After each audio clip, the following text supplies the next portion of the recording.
In life, you learn a lot of things. One of which being, if at first you don't succeed, try again.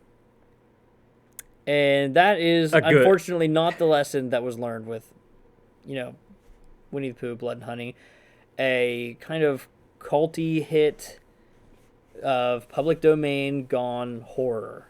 Basically, one of the first movie theatrical iterations of this, with Winnie the Pooh obviously getting, you know, demonized, basically. And with that being said, I never saw the original movie, but it made ass tons of money compared to its original budget. So, of course, they made a sequel. And with the build up to the 3-day theatrical release of Blood and Honey 2, they have already announced a cinematic universe, Poohniverse. The porn. It sounds like a porno, dude. That is a porn thing. Are you okay? Johnny Sins is in it. You know what I mean? Which one is your favorite? Are you looking forward to Bambi? Are you looking forward to Peter Pan? You know, Pinocchio. Which one is more interesting to you? They also alluded that there would be another one as well, right? Yes, Or yes. or was it just other characters in the crossover? Wasn't it like Sleeping Beauty or something? Yeah, maybe, yeah. It was a princess with like cocaine or something. To preface the seeing the movie in theaters, it opens up with a video from The creators.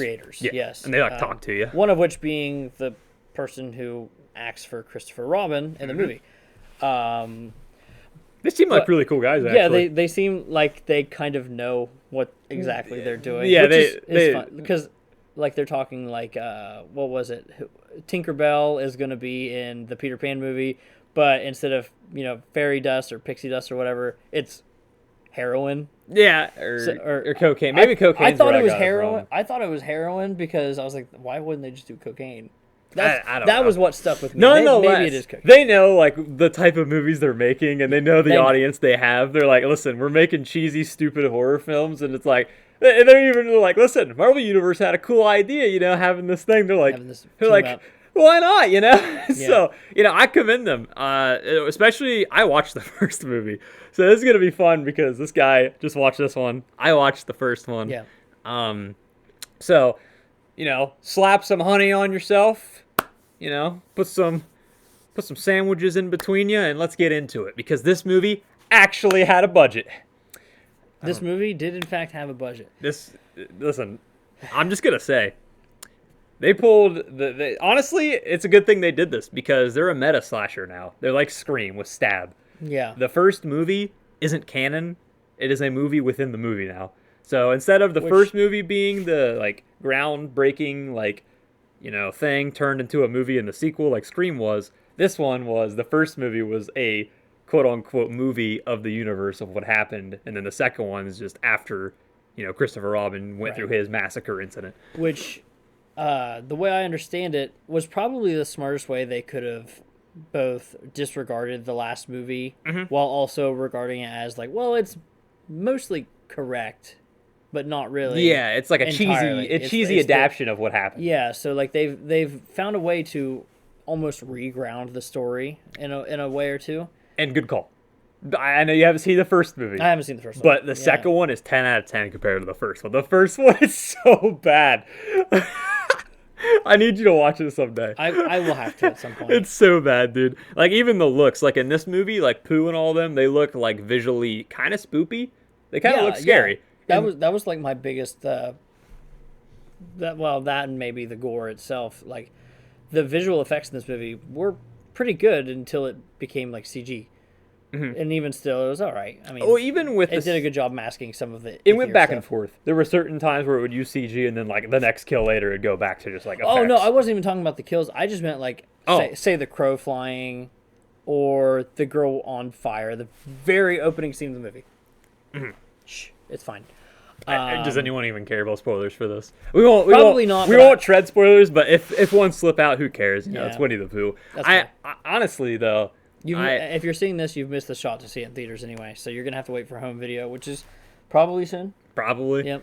All I'm going to say, though, is the opening actually was kind of nuts, especially when you watch the first movie, and I know you were going to talk about the fire thing, but realistically, what happens in the beginning with the kills, they're so good visually, compared to what any of the first movie had to offer. The first movie was so bad, and like what they did to try to cover it is make it super pitch black where you couldn't see anything. Yeah. This movie, you actually get to see a lot of, the action.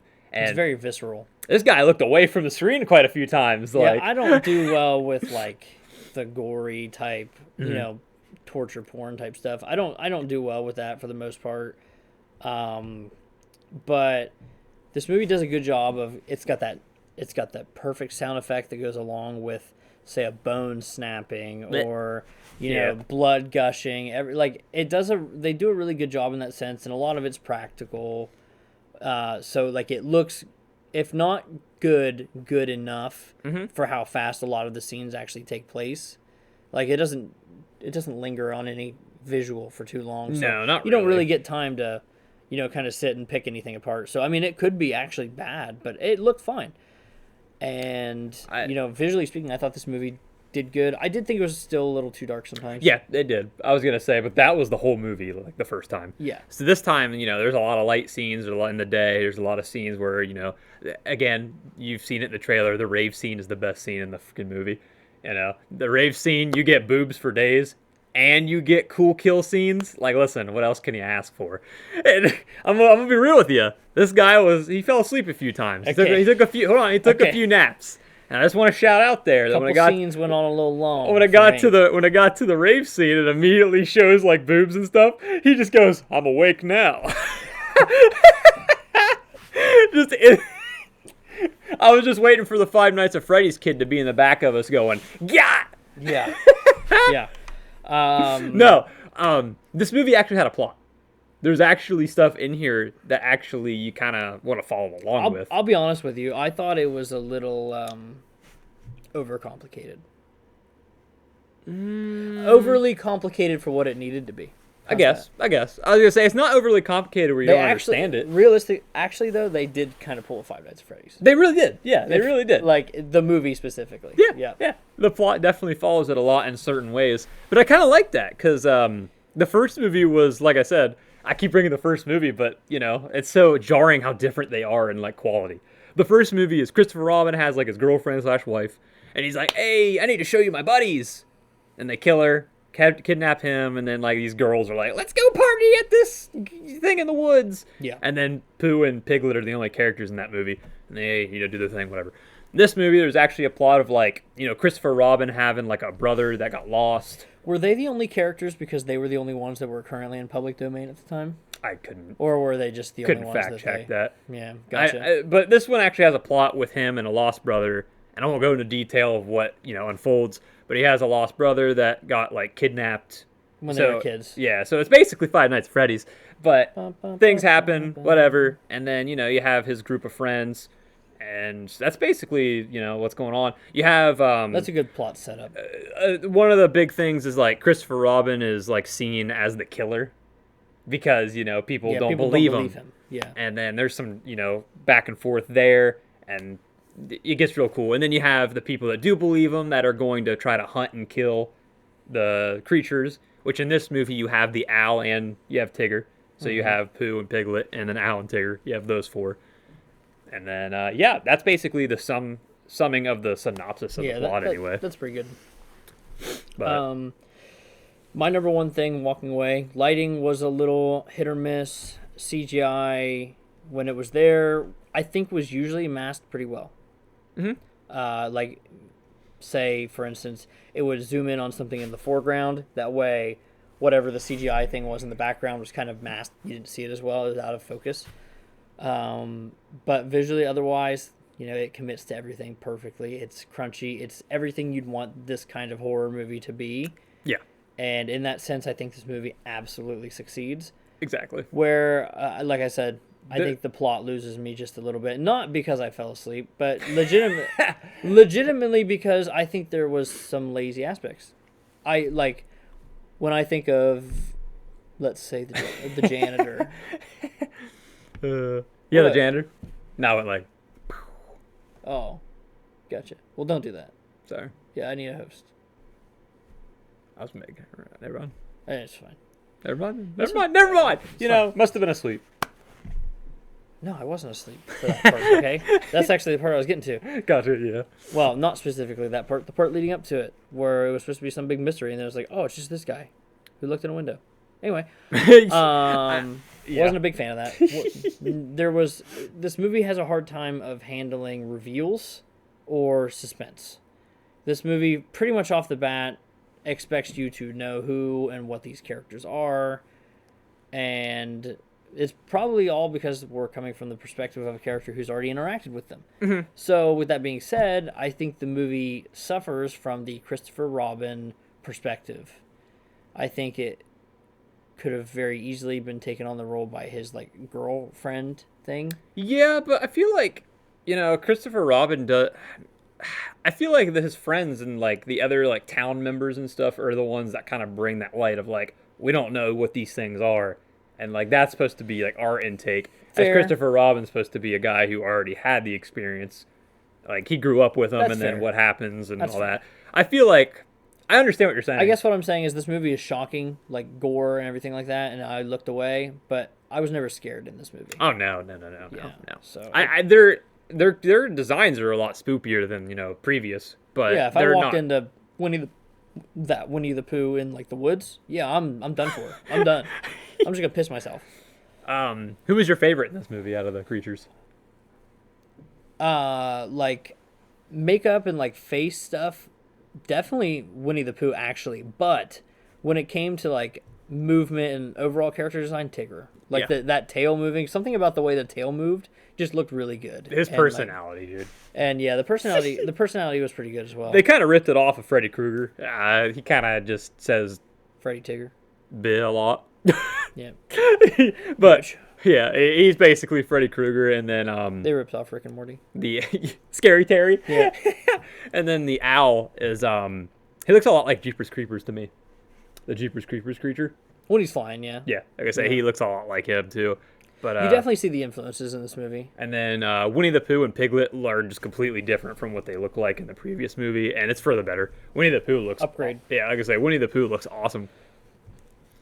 Yeah, I struggle to find anything really crazy to say other than I feel like the plot was a little hamstrung by its own design. Pacing wise, I thought it felt fine enough. But really, it was just narrative choices I didn't like. It wasn't even so much about the execution of them. Yeah. So with that being said, I really. Well, this is basically the first movie. It's called the sequel to whatever, but it's basically because like They did an Evil Dead, yeah, right? Is that what you're saying? Yeah. So like this whole movie is basically setting up, Christopher Robin, his story, these monsters and their story. It's basically doing what the first one did again for not remotely in the same domain. It does its own different story. But Yeah. like it sets up the plot for all these characters for, the next one, because Winnie the Pooh, Blood and Honey 3 has been announced already. So for Right. that movie, it's going to follow more in line, I imagine, with just the carnage. This one had a lot of carnage too, but there was still that plot, developing. Whether, you end up coming out liking it or not, I mean, it has to put the footsteps in the sand there because Right. there's nothing there. And I think, I know you don't like it. I think it's a lot. We just watched, Five Nights at Freddy's. There's a lot of comparisons with that movie with this Yeah. one. So it's a little unfortunate that a movie we just watched not too long ago kind of had the same beats. Yeah. But well, and honestly, they probably would have hit better. I agree with you. However, Five Nights at Freddy's, I didn't like them in that, and it still did it better. yeah, that's You know fair. what I mean? So, like, regardless, I wouldn't have liked it. However, it still did it in the lesser way, in my opinion. Gotcha. So that's me, but that's just with the story. I thought it was a fun watch overall. I guess pacing wise, Well- I thought it did overall really good, but there's Yeah. a few scenes that dipped down. Yeah, like the scene that you were talking about with the janitor. Yeah. That scene definitely gets a little lengthy. It's kind of just like dropping all the plot in one scene. Like that's basically what it was. Because like the janitor and all that jazz that ends up leading up to what happens after he like kind of has his flashbacks and all that. There's a scene where like it just goes on for like 10 minutes. And it's just all plot dropping on you. And just like, this happened, this happened, this happened, this happened. And like, you either like it or you don't, but like I just felt like it could have been sped up a lot. That scene took way too long. Right. But other than that, though, I felt like the plot going to where it got didn't take very long. It definitely never felt like super slow. The carnage, is throughout the whole movie, but then towards the end, you get your like third act where you have the rave scene, everything's going crazy, and then Christopher Robin pulls up, and then you have the scene there, and then in the woods. Everything up to that point's really awesome. It's just a movie where you go in and you're just expecting cheese and kills. Yeah. You just want to, that's what you're there for. You might be, like, pleasantly surprised. And, yeah, I mean, I like the movie well enough. I mean, I'm not going to go to bat for it. Like, this isn't, like, the greatest horror film. This isn't probably going to be the best public domain film either. But I think it does a well enough job, and from everything I've heard about the first movie, a better job than the previous effort. That's an understatement. So, oh brother, I don't know. Do you have any other major points you really want to talk about? We can kind of end the video talking a little bit about the universe if we want to. Yeah, we can do that. But do we want to kind of?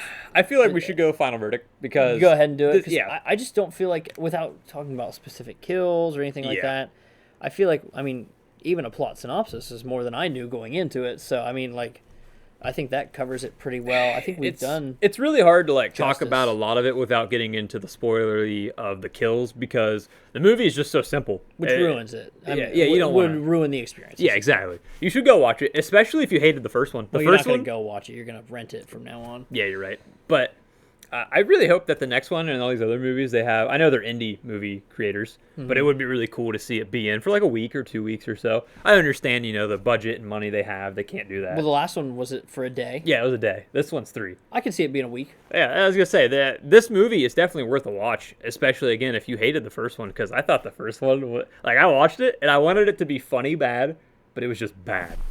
This movie, I was like, all right, maybe this one will be funny bad. But actually, I kind of came out thinking slightly it was better than funny bad. Yeah, I was like, this is kind of all right, It's not terrible. There's some good points in here, and the kills are fun.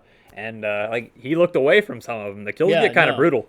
That's, like, probably my saving grace of this movie is, like, it commits to that. Mm-hmm. If nothing else, it does that. And then the creature designs I thought were really cool. Yeah.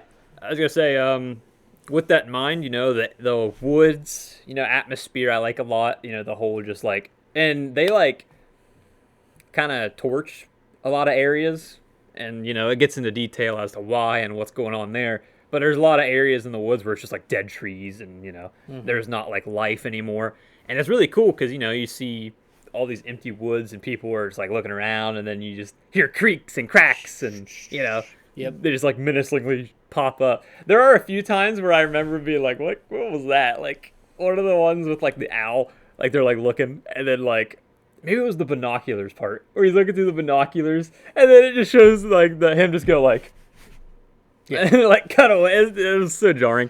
Yeah, there were definitely some like weird acting scenes in this, or like scenes that, and we talked about this a little bit, like the guy's washing the car, and then out of sequence when it shows him going back to washing the car, it's dirtier than when he started at the beginning of the scene. Mm-hmm. So it's like, okay, what's really going on here? Same with the lip syncing. The lip syncing with the therapist in the first scene. I didn't catch the lip thing. I did catch the car. He says something completely different than what his lips said, so they obviously decided he was going to say something else there. Mm. So, I mean, it is what it is.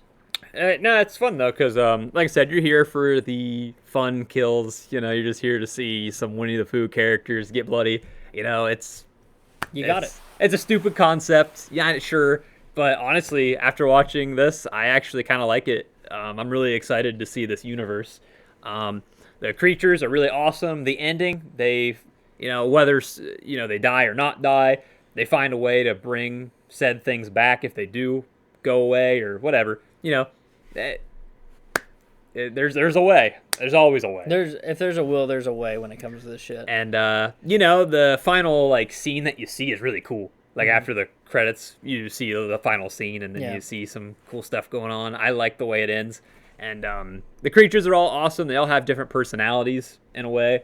Yeah. And that's really unique. They're not all just, like, quiet. Because the first movie, the characters that were there, they just never talked. They just killed things. Gotcha. In this movie, they actually have a personality. So that's fun. The way they, like, move is different. The way they kill is different. the way they talk and act is different. That's good on you. And then the actual human characters, Christopher Robin's okay. He's not terrible, but he's not like great. He's just an okay character. I really hope they do a little bit better with him as a character. Yeah. And then the supporting cast, like the friends that he has, like at the rave. And I would say that, like, just to bounce off that directly, there wasn't a character in this movie I cared about. Not really. The kid was kind of dope. He was me.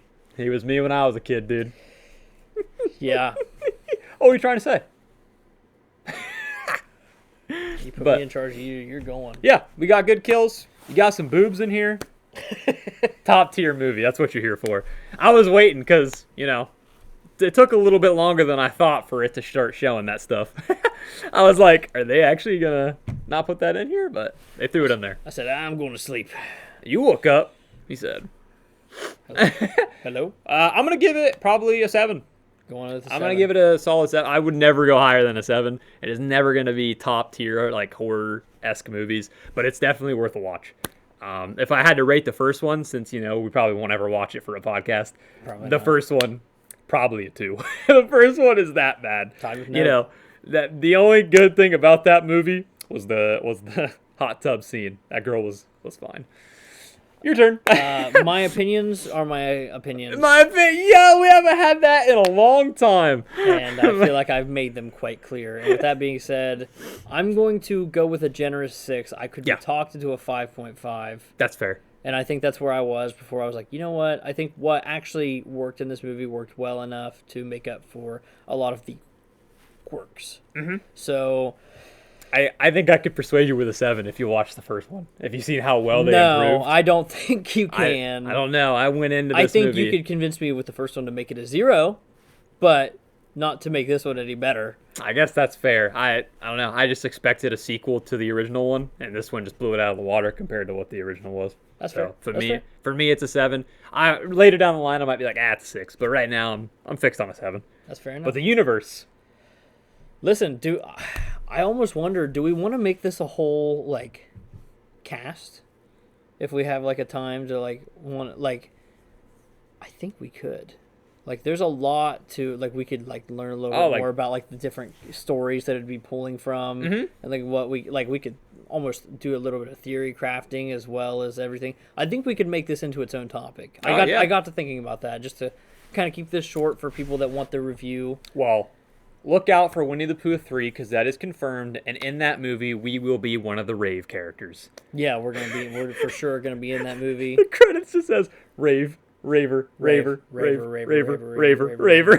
There's like 100 rave or 200 rave people that are like noted, and we were looking for the OnlyFans links, but they weren't in there. We figured that was gonna be in there at that point, but yeah, I mean that's fun watch. It was fun watch. That's Winnie the Pooh, Blood and Honey 2.